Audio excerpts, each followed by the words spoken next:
Halo semuanya, perkenalkan saya Aditya Aprilianto dengan NIM C2401241025. Di sini saya akan menjelaskan tentang praktikum reproduksi yang kemarin. Pertama-tama saya akan menjelaskan tentang TKG. Apa sih itu TKG? TKG merupakan tingkat kematangan gonad, yaitu suatu tahap perkembangan gonad di mana saat ikan sebelum memijah dan setelah memijah. Untuk menentukan TKG ada dua cara, yaitu secara morfologis dan histologis. Nah, secara morfologis itu pengamatan dilakukan secara manual dan makroskopis, sedangkan histologis itu menurut perkembangan gonad dan biasanya dilakukan pada ikan-ikan kecil dan secara mikro. Lalu untuk tujuan praktikum ini yaitu mengetahui tingkat perkembangan gonad pada suatu ikan sehingga kita bisa memprediksi kapan musim pemijahan dan waktu perkembangan gonad ikan. Nah, lanjut ke sesi materi praktikum ini. Praktikum ini ada beberapa cara yang dilakukan untuk mengetahui telur ikan, yaitu ada 3 cara, ada gravimetri, ada volumetri, dan ada campuran. Nah, gravimetri itu perhitungan telur dilakukan secara manual. Langkahnya yang pertama, gonad ditimbang, lalu dicatat berapa beratnya. Setelah itu dibagi 3, yaitu ada 3 bagian. Terdapat 3 bagian, yaitu ada anterior, middle, dan posterior. Anterior atau bagian atas, dan middle bagian tengah, serta posterior bagian bawah. Setelah itu kita tambahkan aquades untuk mempermudah menghitung telur ikan.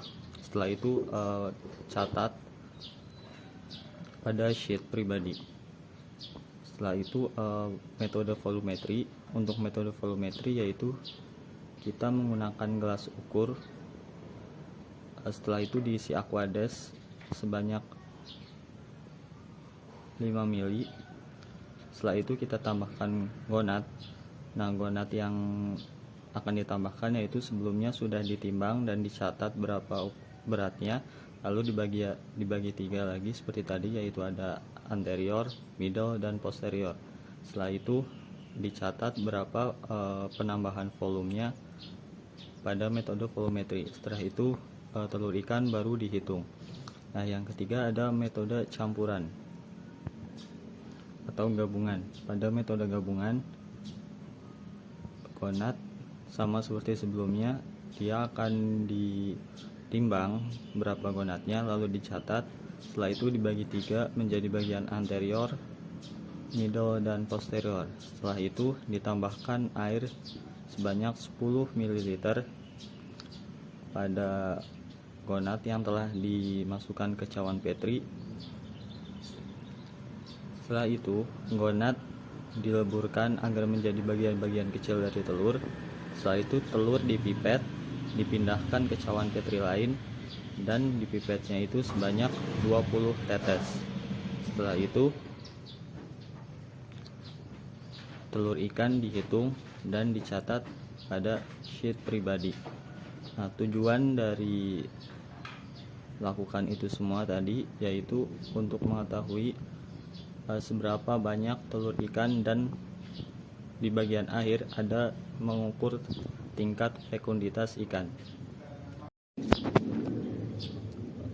Selanjutnya ada fekunditas. Fekunditas merupakan jumlah semua telur pada ikan mulai dari pertama memijah sampai terakhir memijah. Fekunditas dibagi menjadi 2, yaitu fekunditas mutlak dan fekunditas nisbi. Fekunditas mutlak yaitu jumlah telur pada ikan sebelum ikan itu memijah. Sedangkan fekunditas nisbi yaitu jumlah ikan berdasarkan panjang dan berat ikan.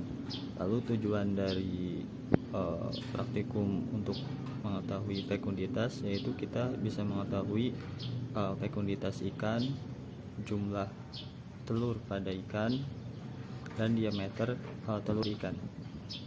Sekian, terima kasih.